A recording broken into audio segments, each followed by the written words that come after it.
Une bouteille à la mer. Au bord de la mer, là où les vagues venaient mourir doucement sur le sable, Élise s'agenouilla. Le vent jouait dans ses cheveux et salait ses lèvres. Elle tenait entre ses doigts une feuille pliée en 4, déjà froissée par l'hésitation. Cela faisait des mois qu'elle portait ces mots en elle. Elle avait choisi une bouteille en verre transparent, simple, presque ordinaire. Elle y glissa la lettre avec précaution, comme si elle confiait un secret à un ami.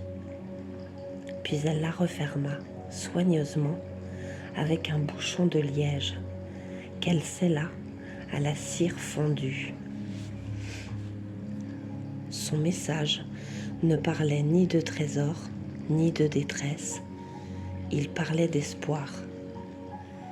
Elle y avait écrit qu'elle s'appelait Élise, qu'elle aimait les couchers de soleil, qu'elle avait perdu quelqu'un qu'elle aimait trop tôt et qu'elle cherchait encore à comprendre comment continuer à sourire malgré le manque. Elle avait écrit qu'elle croyait que quelque part, une autre âme pourrait lire ces mots et se sentir moins seule. Si tu trouves cette lettre, écrivait-elle, sache que nous partageons le même ciel et que, même sans nous connaître, je te souhaite la paix. Elle se leva, inspira profondément, puis lança la bouteille, aussi loin que ses bras le permettaient. Elle retomba dans une éclaboussure brillante et commença à dériver, portée par les courants invisibles. Élise resta longtemps à regarder l'horizon.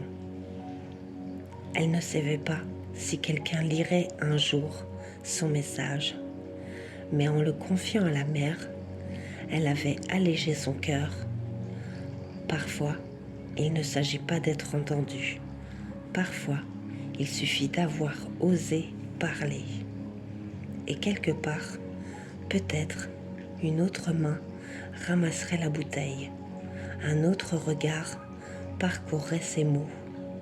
Et une nouvelle histoire commencerait.